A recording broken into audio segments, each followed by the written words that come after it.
Hi friends, this is Shravani. Welcome back to my channel కాసేపు సరదాగా. ఈ వీడియోలో మీకు బాడీలోని వేడినంతా తగ్గించి చలువ చేసే ఒక మంచి రెసిపీ గురించి చెప్తాను. అది ముంజుల పాయసం. ఈ రెసిపీ చాలా టేస్టీగా ఉంటుంది అండ్ హెల్త్కి మంచిది. అలానే చేసుకోవటం కూడా చాలా సింపుల్. సో ఇంత మంచి హెల్తీ రెసిపీని ఎలా చేసుకోవాలో తెలుసుకోవాలి అంటే స్కిప్ చేయకుండా కంప్లీట్ వీడియోని చూడండి. అలాగే నా ఛానల్ని సబ్స్క్రైబ్ కూడా చేసుకోండి. సో రెసిపీని స్టార్ట్ చేద్దామా? ముంజుల పాయసం చేసుకోవటానికి ముందుగా ముంజుల్ని పీల్ తీసేసి పెట్టుకోవాలి. అలాగే సబ్జాలు ఇవి ఓవర్ నైట్ నానబెట్టుకున్నాను. సో ముందుగా ఒక బౌల్ పెట్టి అందులో పాలను వేడి చేసుకోవాలి.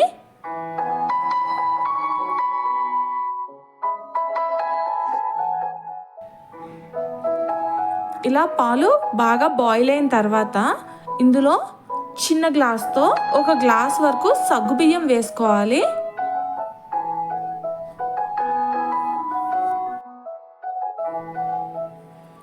ఇవి ఉడుకుతున్నప్పుడే ఒక హాఫ్ స్పూన్ వరకు ఇలాచీ పౌడర్ వేసుకోవాలి. సగ్గుబియ్యం నేను చిన్న సైజు తీసుకున్నాను కాబట్టి డైరెక్ట్గా యాడ్ చేసేసాను. మీరు కనుక పెద్ద సైజు తీసుకుంటే 2-3 అవర్స్ బాగా సోక్ చేసుకున్న తర్వాతనే యాడ్ చేసుకోండి.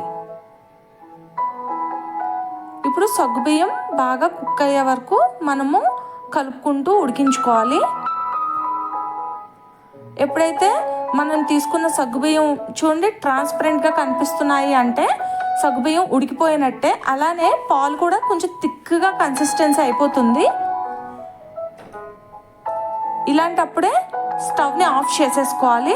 ఆఫ్ చేసేసి ఇప్పుడు ఇందులో 2 స్పూన్స్ షుగర్ని యాడ్ చేసుకోవాలి. ఎక్కువ షుగర్ యాడ్ చేయకండి, 2 స్పూన్సే సరిపోతుంది. ఒకసారి బాగా మిక్స్ చేసుకోవాలి. వేడి మీదే షుగర్ వేస్తాం కాబట్టి ఈజీగా కరిగిపోతుంది. ఇప్పుడు దీన్ని కొంచెం సేపు పక్కన ఉంచేయండి చల్లగా అయ్యే వరకు. ఇది చల్లగా అయిన తర్వాత ఇందులో ఒక 2 స్పూన్స్ వరకు నానబెట్టుకున్న సబ్జాలను వేసుకోవాలి. అలాగే చిన్న చిన్నగా కట్ చేసి పెట్టుకున్న ముంజుల్ని కూడా అందులోనే వేసేసుకోవాలి.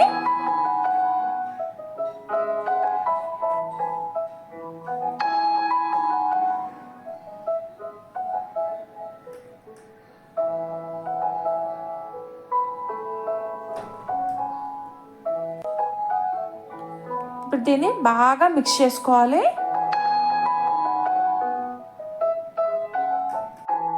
అంతే అండి, మన ముంజుల పాయసం రెడీ అయిపోయినట్టే. ఇప్పుడు దీన్ని ఫ్రిడ్జ్లో పెట్టుకుని బాగా చల్లగా అయిన తర్వాత కనుక తింటే చాలా బాగుంటుంది.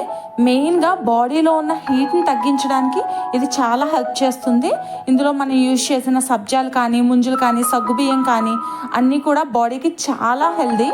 సో డెఫినెట్గా ఓవర్ హీట్ చేసినప్పుడు లేదంటే ఎండలోంచి వచ్చినప్పుడు కానీ చల్లగా దీన్ని తినండి, మీకు చాలా బాగా నచ్చుతుంది. మీరు కూడా ట్రై చేసి మీకు ఎలా వచ్చింది అని నాకు కామెంట్లో చెప్పండి. మీకు కనుక ఈ రెసిపీ నచ్చినట్లయితే నా ఛానల్ని సబ్స్క్రైబ్ చేసుకోండి. అలాగే ఈ వీడియోకి ఒక లైక్ కొట్టి షేర్ చేయండి.